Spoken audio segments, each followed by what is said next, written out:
Welcome to What You Missed Today from Voice of Emirates, an AI-powered daily news bulletin where we bring you a concise roundup of the top stories we have covered since this morning.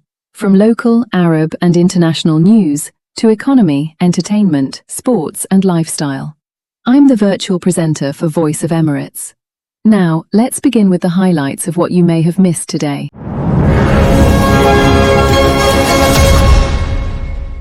Iraq is entering a new phase in its security landscape as Iraqi forces assume greater responsibility following the end of the international coalition's mission. Baghdad says its security institutions have developed the capabilities needed to protect the country and confront remaining threats independently. The transition reflects agreements reached between Iraq and coalition members to gradually end the military mission while maintaining cooperation in areas such as training and counterterrorism. Iraqi officials say the move strengthens national sovereignty and marks an important milestone in the country's security development.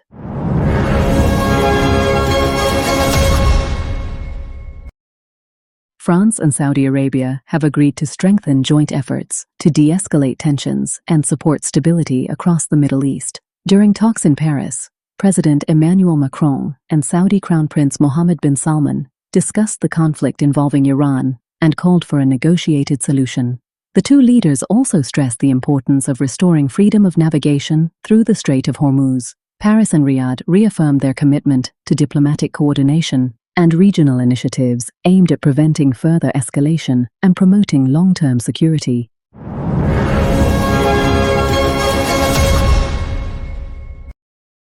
U.S. Defense Secretary Pete Hegseth says Washington has not ruled out further military action against Iran amid escalating tensions in the Strait of Hormuz. Hegseth said the United States could still carry out strikes anywhere around the strategic waterway or inside Iran if necessary.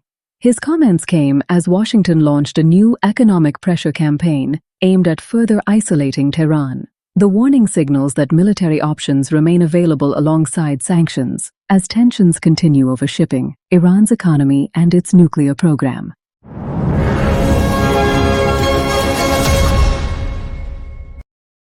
And from the political news, extreme heat and prolonged drought have cost Germany at least €36 billion this summer, according to a Greenpeace analysis. The losses represent around 0.8 to 0.9% of the country's annual economic output. Heat-related productivity losses alone reached an estimated €10.8 billion, while forests, agriculture, healthcare, and inland shipping also suffered billions in damage. Greenpeace warned that the true economic cost could be significantly higher and urged the German government to accelerate investment in climate protection and adaptation.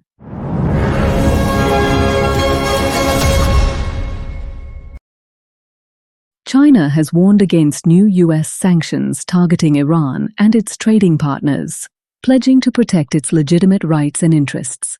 Chinese Foreign Ministry spokesperson Lin Jian said sanctions and pressure would only escalate tensions and called for disputes to be resolved through dialogue.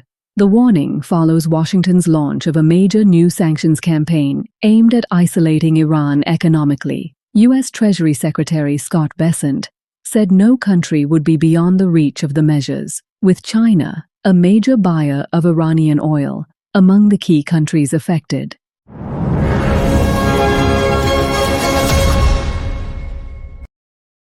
Russia's defense ministry has announced the successful launch of a Soyuz 2.1B rocket carrying a military spacecraft from the Plesetsk Cosmodrome in the Arkhangelsk region. The rocket lifted off at 5:40 a.m. Moscow time, operated by Russia's aerospace forces. Officials said the spacecraft successfully reached its designated orbit and was placed under ground control. Stable telemetry communication has also been established, with all onboard systems reportedly operating normally. Moscow has not disclosed the spacecraft's specific type or mission.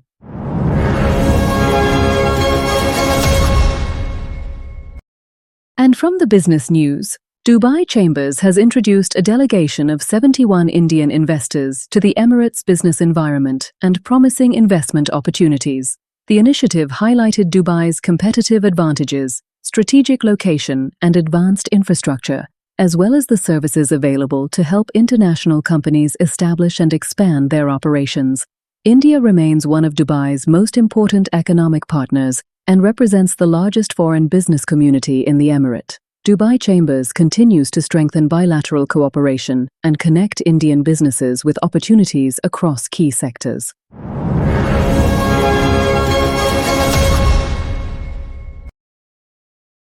Abu Dhabi's Masdar has begun commercial operations at its second battery energy storage project in the United Kingdom, strengthening its commitment to the country's energy security. The Rochdale facility has a capacity of 35 megawatts and 70 megawatt hours, providing enough clean power for around 35,000 homes per day. The system can respond to fluctuations in electricity demand within milliseconds, helping stabilize the national grid. The project forms part of Masdar's £1 billion investment program to develop 3 gigawatt-hours of battery storage capacity across the UK.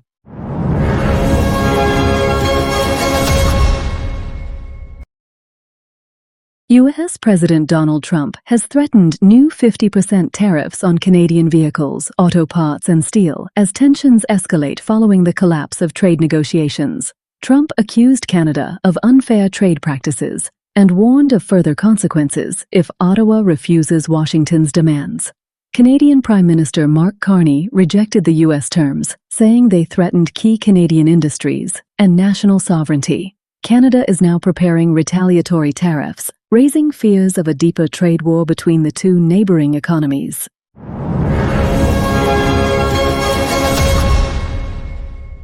And what you might missed from the art and entertainment news: Brazilian novelist Paulo Coelho has celebrated his 79th birthday, marking another chapter in an extraordinary literary journey. Born in Rio de Janeiro in 1947, Coelho experienced a turbulent youth before pursuing his dream of becoming a writer. His breakthrough came with The Alchemist, published in 1988, which became an international publishing phenomenon and was translated into dozens of languages. Through works exploring dreams, destiny, and personal transformation, Coelho has reached millions of readers worldwide and established himself as one of Brazil's most internationally recognized authors.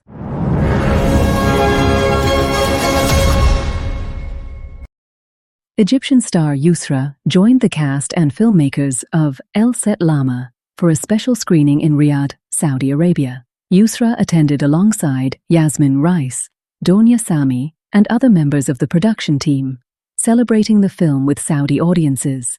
The social comedy explores relationships between men and women through Yusra's character, Dina El Kurdi, who launches a women's empowerment campaign that sparks widespread debate and a rival movement. The film is directed by Khaled Abu Gharib and features a large ensemble cast.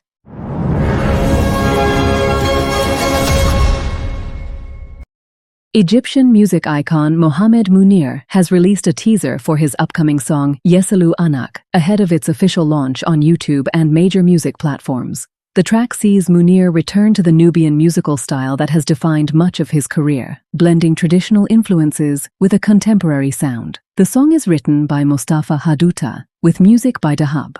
Munir is also putting the finishing touches on a new album featuring 10 tracks across a variety of musical styles.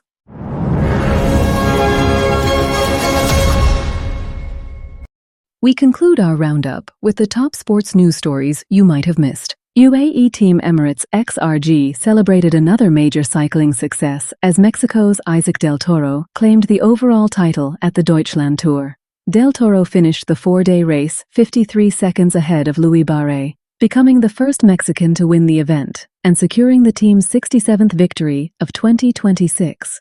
Meanwhile, teammate Tadej Pogačar finished third on stage 2 of the Vuelta a España, enough to retain the red leader's jersey with a 9-second advantage over Wout van Aert.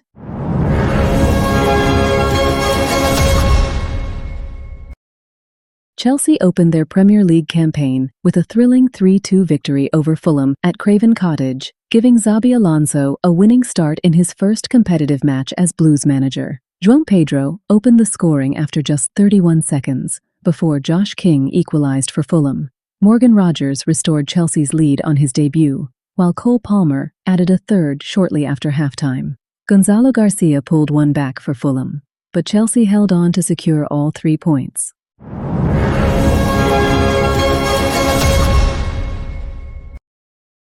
Trabzonspor have completed the signing of Brazilian midfielder Fabinho on a 2-year contract following his departure from Saudi club Al-Ittihad.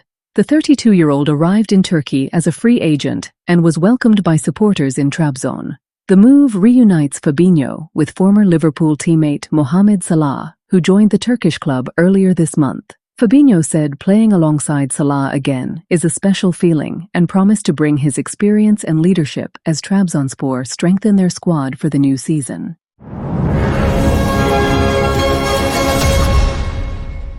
That was your roundup of what you may have missed today from Voice of Emirates.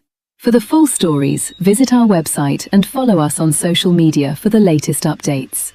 Thank you for watching. See you next time.